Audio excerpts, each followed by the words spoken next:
We're going to turn now to the worries on Wall Street over President Trump's online attacks against Federal Reserve Chairman Jerome Powell. The president called him a major loser yesterday for not lowering interest rates, and investors are now concerned that Trump could even try to fire Powell. The markets reacted negatively, as you might imagine, with all three major indexes falling about 2.5% yesterday. The Dow is actually headed for its worst April since 1932, that, of course, during the Great Depression. We're joined now by CBS News business analyst Jill Schlesinger. Jill, good morning to you.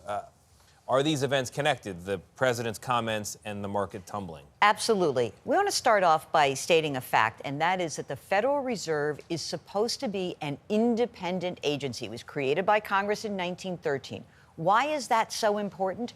Because we want the Federal Reserve, the nation's central bank, not to be pushed around by politicians.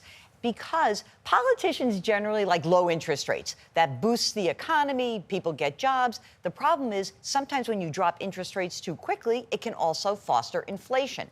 So what we now know is around the world, people are looking at the Federal Reserve and saying, well, we know they're in a tough situation, but on the other hand, we don't want the president kind of pushing the Fed into a certain situation that might not be good for the economy long term. So when we look at these two events, the president making these comments, saying he could fire the Fed, and then also listening to the Fed chair saying, I'm going to push back against this, we have a real crisis of confidence. Right now, there is a trade that is going on, not just selling stocks, but also selling the U.S. dollar. U.S. dollar fell to its lowest level in 3 years. Usually when you have tariffs, the dollar rises. This tells us that the international community is selling America, and that is not good for any of us. I mean, you make a phrase, point. Yeah, I don't either. You make a point of saying it's supposed to be an independent organization.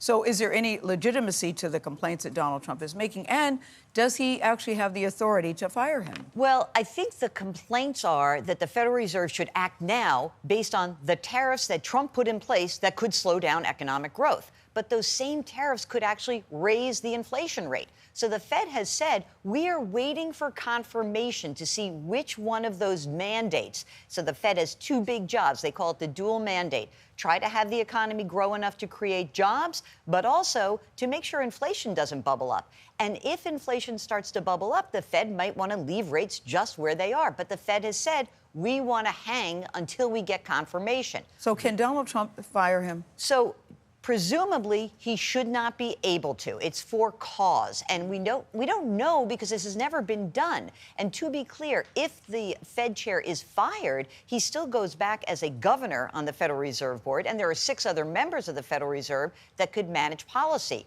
The way that this could get very ugly is that it's destabilizing. This goes to the Supreme Court. And then we have a real crisis of confidence. Wow. Jill, before you go, the Trump administration announced the Education Department will start collection next month on student loans that are in default. That's roughly, we're talking about 5.3 million borrowers that are in default. What do people need to know? Okay, if you work for the federal government, then your wages could be garnished if you're in default. If you get a tax refund, that tax refund may be actually garnished by the federal government. And if you are getting a notice that says you are in default, there will be 30 days and the government could actually garnish your wages. To be clear, this is something that people who owe money need to pay attention to. Also, all of the people in default, we are now seeing reporting to credit agencies. We haven't seen that before. Wow. So we now know that credit scores are dropping for these borrowers by somewhere around 130 points. Jeez. You said it could get destabilizing. Sounds pretty destabilizing. She's on fire this morning, though, with the money green. Yeah, right. Thank you very much, Joe. Sure.